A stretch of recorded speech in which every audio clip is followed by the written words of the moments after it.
பிரியமானவர்களே, இயேசு கிறிஸ்துவின் நாமத்தில் உங்களுக்கு வாழ்த்துக்கள். எப்படி இருக்கீங்க? நல்லா இருக்கீங்களா? ஒரு இக்கட்டில் அகப்பட்டுக்கிட்டேன்ப்பா, என்ன பண்ணுறதுன்னு தெரிலப்பா அப்படின்னு கலங்கி நிற்கிறீங்களா?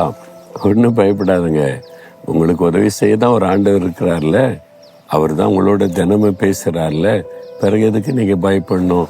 இல்லை இது பெரிய பிரச்சனையாக இருக்குது, எனக்கு யார் விடுதலை தருவார்கள் அப்படின்ற ஒரு சூழ்நிலையில் நான் இருக்கிறேன். வேலையில் பிரச்சனை, குடும்பத்தில் பிரச்சனை, ஒரு இக்கட்டில் அகப்பட்டு கொண்டேன், கண்ணியில் அகப்பட்ட மாதிரி ஆயிட்டு. இந்த பக்கம் இந்த தேவை, இந்த பக்கம் இந்த மனிதர்கள் இந்த மாதிரி நெருக்கிறாங்க, என்ன பண்ணன்னு தெரியல அப்படின்னு நினைக்கிறீங்களா?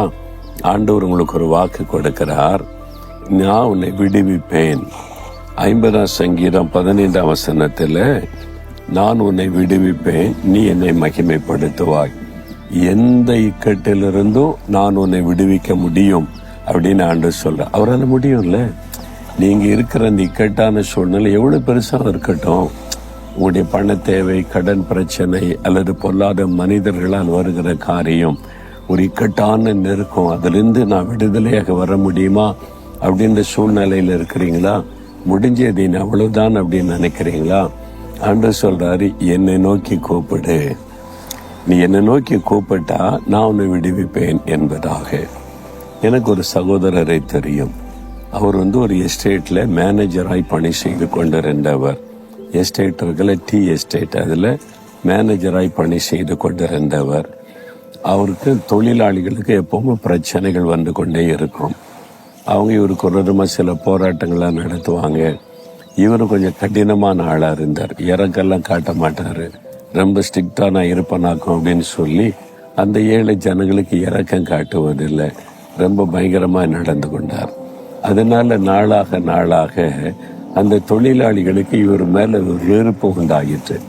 இந்த ஆளால நமக்கு பிரச்சனை, நியாயமாய் நமக்கு கிடைக்க வேண்டிய நன்மை கிடைக்க மாட்டேங்குது, இந்த ஆள் ரூல் பேசுறாரு அப்படின்னு சொல்லி இந்த ஆளை தொலைக்கணும்னு சொல்லி ஒரு நெருக்கமான ஒரு போராட்டத்துல இவரும் அவனுக்கு விரோதமா பேசினதுனால கோபம் வந்து விட்டாரு. அதனால மேனேஜர் பங்களாவை ரவுண்ட் பண்ணிட்டாங்க. அவங்க சுற்றி இவரை கொல்லாம விடக்கூடாது அப்படின்னு அவங்க தீர்மானம் பண்ணிட்டாங்க. அவங்க பயங்கரமா சூழ்ந்துட்ட உடனே அவருக்கு ஒரு செக்யூரிட்டி கொடுப்பாங்க. அவர் ஒரு ஆள் என்ன செய்ய முடியும்? அதனால இனி எந்த நேரத்தில் ஆபத்து வரலாம், வீட்டை விட்டு வெளியே வரட்டும்னு காத்திருக்கிறாங்க. இவர் வீட்டை விட்டு வெளியே போக முடியாது.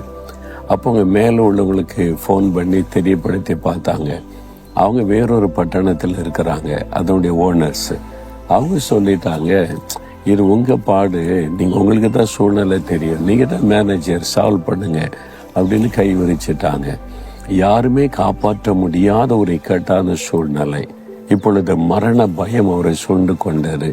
வீட்டுக்குள்ளேயே சில நாளாக அடைக்கப்பட்ட நிலைமை. அவருடைய மனைவி பிள்ளைகள்லாம் பயந்து கொண்டு இருக்கிறாங்க. அவங்க சூழ்ந்துட்டாங்க, இவர் வெளியே எங்கே தப்பி போக முடியாது. இந்த மாதிரி நெருக்கமான நிலைமையில தப்பி பிழைக்க வழி இல்லாத ஒரு சூழ்நிலை. அந்த நேரத்தில் அவருடைய மனைவி சொன்னாங்க, ஒரே வழிதாங்க, நம்மளை காப்பாற்றுவதற்கு ஆண்டவரால் மட்டும்தான் முடியும். மனிதர்கள்லாம் கைவிட்டுட்டாங்க, நம்ம ஒரு பெரிய போராட்டத்தில் இக்கட்டில் அகப்பட்டு கொண்டோம். இந்த இக்கட்டில் இந்த விடுதலையாக்கன்னா ஒரே வழி ஆண்டவர் தான்.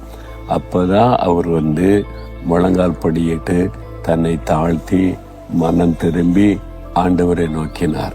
அது வரைக்கும் ஐ எம் எ மேனேஜர், நாம் அதிகாரம் எனக்கு இருக்குது, அதை செஞ்சிருவேன் இதை செஞ்சிருவேன்னு வீரம் பேசி கொண்டிருந்தவர் இப்பதான் முதல் முறையா, இல்லை நான் கெட்டல அகப்பட்டு கொண்டேன், எனக்கு விடுதலை கொடுக்க ஒரு ஆண்டவர் வேணும்னு தன்னை தாழ்த்தி முழங்கால் படியிட்ட, ஆண்டவரே எனக்கு உதவி செய்யுங்க, நான் தப்பு பண்ணிட்டேன், பெருமையை மன்னிச்சிருங்க, நான் அது என்னுடைய பவர் இருக்குது, எனக்கு அதிகாரம் இருக்குது, என்னால் இதெல்லாம் செய்ய முடியும்னு நினைச்சிட்டேன். இப்போ என்னுடைய உயிருக்கே ஆபத்து, எனக்கு விடுதலை கொடுக்கணும், அவங்களால மட்டும்தான் முடியும்னு சொல்லி கண்ணீரோடு ஆண்டவரை தேடினார். பாருங்க, ஆண்டவர் உடனே அவருடைய கண்ணீருக்கு இறங்கினார். அவர் தன்னை தாழ்த்தினதுனால இறங்கி மனுஷ தயவை கத்தர் உண்டாக்கி அவரை கொலை பண்ணணும்னு தீவிரம் கொண்ட இந்த மக்களுடைய மனதில் ஒரு மாற்றத்தை உண்டாக்கி ஒரு ஏற்ற நேரத்தில் உதவி அனுப்பி அந்த இக்கட்டிலிருந்து விடுதலை ஆக்கினார். அவரே இந்த காரியத்தை சொன்னார். எனக்கு இந்த இக்கட்டு வரும் வரைக்கும் நான் ஆண்டவரை தேடவும் இல்லை, ஆண்டவருக்கு முன்னால் என்னை தாழ்த்தினதும் இல்லை, எல்லாம் நான் மேனேஜர், எனக்கு பவர் இருக்குது, எனக்கு வல்லம் இருக்குது, நான் எதையும் செய்ய முடியும்னு நினைச்சுக்கிட்டு இருந்தேன். ஆனா அந்த இக்கட்டிலிருந்து விடுதலையாக்க ஆண்டவர் தான் எனக்கு அற்புதம் செய்தார் என்று. இன்னைக்கு உங்க வாழ்க்கையில என் பலன், எனக்கு அதிகாரம், எனக்கு அவரை தெரியும் இவரை தெரியும் பாத்திரலாம் அப்படின்னு நினைச்சு எல்லாம் ஏமாற்றப்பட்டு நெருக்கத்துல நிக்கிறீங்களா? ஒரே ஒரு காரியம்தான் ஆண்டவர் சொல்றாரு, என்னை நோக்கி கூப்பிடு.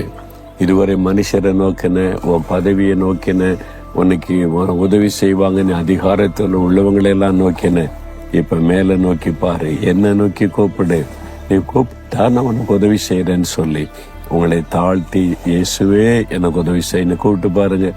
உடனே இன்றைக்கு உங்களுக்கு உதவி வரும். உங்களை ஆண்டவர் தூக்கி எடுப்பார். சூழ்நிலைகள் மாறும். அற்புதத்தை காண்பீங்க. உண்மையாவா? கூப்பிட்டு பாருங்களேன். இப்போ அப்படியே சொல்லுங்க, இயேசுவே எனக்கு உதவி செய்யும்.